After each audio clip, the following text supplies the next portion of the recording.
sinceramente, eu acredito que o futuro da humanidade, entendendo a palavra futuro, que a futuro não existe.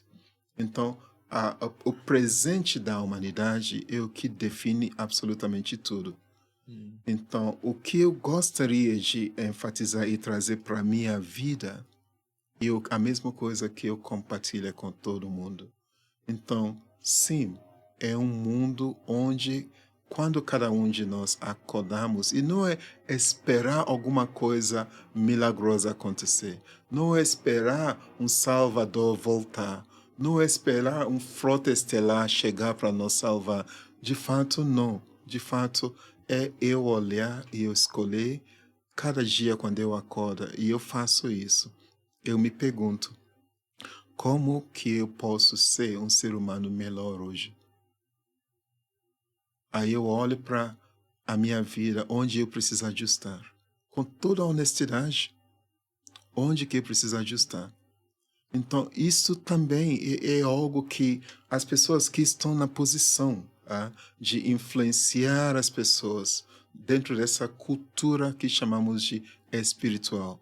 Pessoas como o Henrique, como eu e como os outros. Quando falhamos de fazer isso, rapidamente é uma queda muito brusca. Sabe por quê?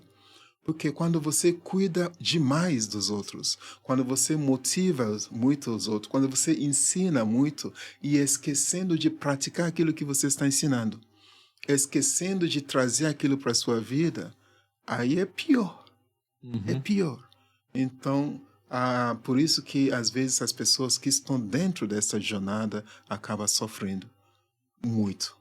Então, eu olho para mim todos os dias quando eu acordo e me pergunto, como esta consciência temporariamente em forma humana, porque eu sinto dor. Se beliscar eu vou sentir dor, se cortar eu vou sangrar, como todo mundo. Se eu comer alguma coisa estragada eu vou ficar doente. Se acontece alguma coisa eu vou sentir raiva, eu vou sentir dor. Então tudo isso eu sinto. Mas aí eu preciso trazer a atenção com toda a honestidade, humildade e olhar para mim. Então, o que eu preciso ajustar em mim para ser um ser humano melhor hoje que ontem? Que é se tornar o próprio terapeuta. Exato. Que a gente falou. Exato. Resumidamente, isso que precisamos, todos nós.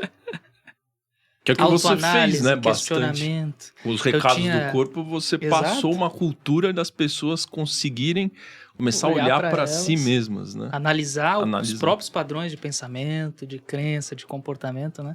Tinha um exercício que eu fazia bem quando eu tinha começado, assim, nesse mundo de espiritualidade. Eu falo como se fosse anos, né? Mas já fazem 6 aninhos aí. 6 aninhos, né? Então eu fazia um exercício muito interessante, que eu sentava todo dia de noite, sozinho, né, na hora de dormir na minha cama, e me fazia as perguntas que ninguém me fazia. Eu falava assim, como é que foi meu dia hoje?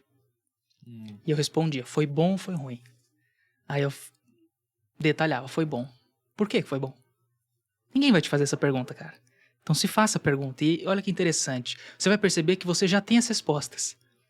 Só que elas nunca apareceram porque a pergunta nunca foi feita. Então, quando você faz a pergunta, a resposta vem.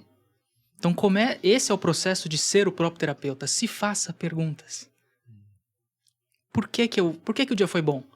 Porque eu encontrei o Rex, a gente falou disso, a gente foi no podcast, teve uma troca legal, tá? Por que eu gostei? Por que eu gostei disso? Por que isso foi bom pra mim? Por que eu fiquei feliz com isso? E eu começo a entender o quê? Que eu gosto de troca, eu gosto de falar disso. Começa um processo de autoconhecimento. Entendi. Começa um processo de cura. Pô, o dia foi ruim. Opa. Por que foi ruim? O que aconteceu? Pô, briguei com o Rex. Pô, peraí. Então, se o dia foi ruim, eu briguei com o Rex, eu gosto do Rex, eu preciso resolver alguma coisa ali. Tá, por que a gente brigou? E fica assim. E você vai aprofundando. Por que brigou? Por causa disso. Tá, mas se eu tivesse falado diferente, talvez teria acontecido uma coisa diferente. Ok. Vai indo sempre no porquê do porquê do porquê. Porque até você não poder mais, não conseguir mais. E eu fazia isso toda noite. Isso me trouxe um autoconhecimento e um controle emocional muito grande. Muito grande. E aí você entra num processo, num momento onde isso é automático. Você não precisa mais parar, pensar, se fazer pergunta. Não, na hora você faz a pergunta. Na hora você ficou bravo com alguma coisa, dá 5 minutos ali que você tá sozinho, você já questiona, você tá, porque, né, isso me estressou, por quê, não sei o quê, talvez tenha reagido demais, você já equaliza. Fica automático. Porque é o que o Rex falou, todos nós somos humanos. Nós que estamos numa posição de algum destaque talvez maior, né, de internet ou de, enfim, de quantidade de pessoas que, né, que escutam a gente, é normal, eu acho, é natural as pessoas colocarem a gente num patamar acima de evolução ou o que quer que seja. E é o que o Rex falou, a gente é humano, é normal, né, é igual a todo mundo. Então, esse processo de autoanálise é o segredo pra isso, né? A gente vai ficar bravo. Se você cuspir na minha cara, eu vou ficar bravo, cara. Entende? É normal. Só que eu não vou ficar bravo por 2 meses. Vou ficar bravo por 2 minutos. E aí vem a inteligência emocional disso, desse questionamento, né? Depois, por que eu fiquei bravo porque cuspiram na minha cara? E aí você começa a analisar. Isso não tem a ver comigo, isso tem a ver com a pessoa, os hábitos dos outros, eu não controlo o outro. E começa a entrar num processo terapêutico muito profundo, entendeu? E você começa a desenvolver um controle sobre si mesmo, uma inteligência emocional que falta muito hoje nas pessoas, extremamente importante. Então é um hábito que precisa acontecer. Eu deixo até aqui exposto mesmo, é sentar à noite na cama e se fazer perguntas. Seu dia foi bom ou foi ruim? Começa por aí. E depois os porquês. Por que foi ruim? Por que foi bom? Por que isso aconteceu? Tá? Por que você ficou feliz com isso? Por que você ficou triste com isso? E por aí vai. Que são as perguntas que um terapeuta, se eu pagasse uma terapia, às ele faria pra mim. Às vezes até não, entendeu? Às vezes nem chegaria nisso, entendeu? Exatamente. Ou pra chegar, às vezes tem um processo todo, enfim. Não falando mal de terapia de maneira nenhuma, é extremamente necessário. Mas você pode ser o seu terapeuta exato, também, a né? gente tem esse potencial de autocura, né? A gente pode dizer isso. De autoanálise, simplesmente questionando mais as coisas de uma maneira consciente. Sem culpa, percebe? Eu sempre gosto de falar muito disso. Culpa e responsabilidade. A culpa, ela vai te levar lá pra baixo. A responsabilidade, ela vai te colocar lá em cima. Então, assume a responsabilidade. Se você ficou bravo, acredita, a responsabilidade é sua. Você não controla o outro. Tem uma coisa interessante que eu falo até numa parte de um curso meu, da parte prática. Eu sempre falo assim, existe uma meditação que eu particularmente gosto muito de fazer, que é a meditação do sol. É você tomar sol de forma consciente. Puta, que legal. Pouquíssima gente faz isso. O que seria tomar sol de maneira consciente? É você sentar, deitar, enfim, da maneira que você quiser, e receber a energia de forma consciente. Visualizar o sol preenchendo, o sol penetrando no corpo, energizando o corpo. Isso é muito bom para questões de doença, para questões de depressão, fantástico. Então, é simplesmente isso que o Rex falou, né? É de ter mais consciência mesmo. É consciência, é pisar na terra com consciência. Porque tem muita gente que fala, eu falo assim, você precisa pisar mais na terra. Aí a pessoa fala, não, mas eu caminho todo dia descalça no meu quintal. Tá, mas você vai lá, dá 3 voltinhas e acabou. Mas é diferente de você sentar 3 minutos e enraizar na terra. Consciente do que está acontecendo. Receber a energia, presente, receber, puxar a energia da terra, a terra puxar de você, ter a troca. Então, esse contato consciente com a natureza, né, que precisa acontecer também. Perfeito. Então, isso faz muita diferença. E tomar sol de forma consciente, fantástico. Tomar água de forma consciente. Tomar banho de forma consciente. Meditação no banho é fantástico. A gente só não pode demorar muito para não gastar água, né? Aí a gente gera outro problema. Mas, assim, tomar banho de forma... Sabe, você visualizando aquela água te limpando o teu campo, é outro banho, cara. Visualizando e sentindo, né? Isso, exatamente. A sensação também do sol, como você falou, né? Sim, do sol entrando, como eu falei. Então, esses exercícios de presença realmente ajudam a gente a se conectar, a entrar em uma conexão de mais respeito com o planeta. Você deu esse exemplo de prática maravilhoso para o pessoal. Comentou também em relação à prática do sol, de se sentir o sol de uma maneira mais consciente. Existe também algo muito interessante que vocês praticam e que vocês gostariam de abordar para o pessoal lá de casa, que é como vocês poderem realizar viagens espirituais de uma maneira consciente, né? Então eu queria deixar esse gancho que vocês falam de realizar práticas e vivências de uma maneira consciente. Qual a importância de ter uma consciência de fato quando você está visitando locais físicos que possam ter um aprendizado espiritual para vocês? Vou falar uma coisa rapidinho, eu já passo para você.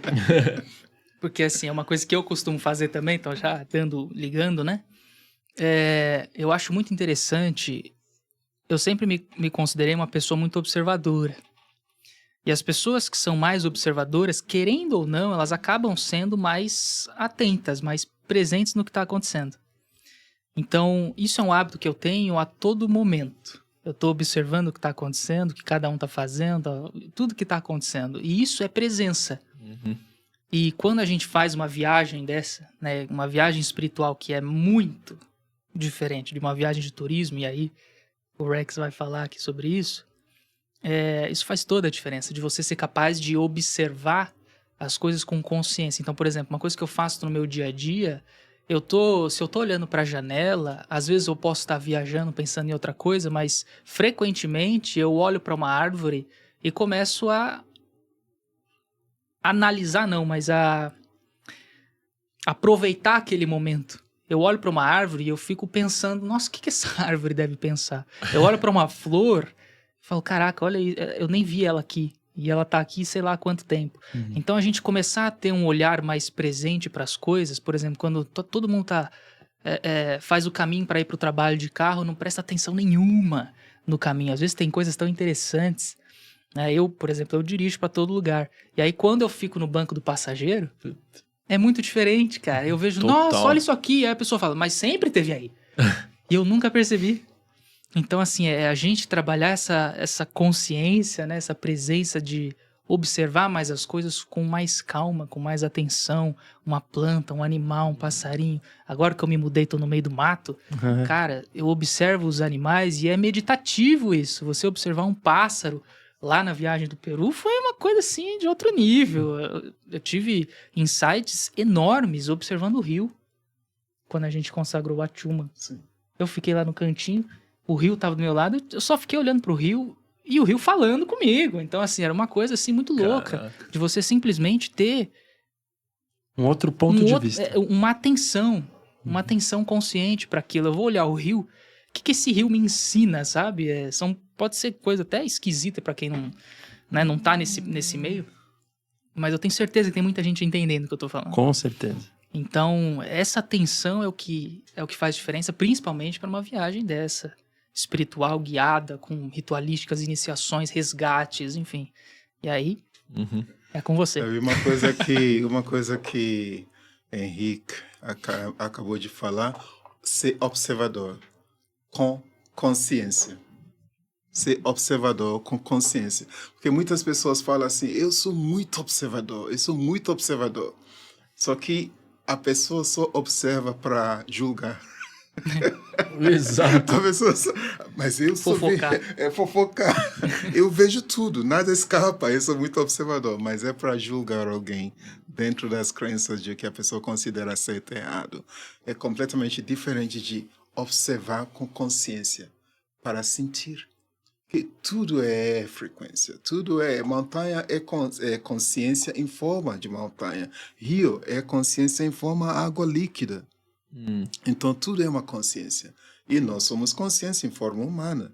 Então, tudo é observar como esta consciência que é Rex está interagindo com a consciência que é Rio, com a consciência que é montanha. É fundamento de o que conhecemos como xamanismo, que é a ciência natural, sendo pai e mãe da ciência moderna. Então, xamanismo como ciência natural é pai e mãe da ciência moderna. Então, nós, antes de chegar aqui, como consciências em forma humana, somos viajantes. A nossa natureza é peregrino. Nós somos peregrinos. Então, essa consciência que sou eu, temporariamente em forma Rex, eu não sei para onde eu já fui, para que dimensões, que mundos que eu já viajei. Todos nós somos viajantes cósmicos. Então, estamos aqui temporariamente nesta dimensão, planeta Terra. É a nossa natureza, continua esta viagem. Por isso, os antigos tinham essa cultura de peregrinação. Então, eu estive recentemente em Varanasi. Varanasi era na Índia. Quando Siddhartha se iluminou e virou Buda, ele saiu do Nepal, era antigamente Índia, ele chegou em Varanasi para fazer a primeira palestra, o satsang dele. Yeshua, que conhecemos como Cristo, também passou e chegou neste mesmo lugar, em Varanasi. Então, o que traz tantos sábios para converger num lugar específico?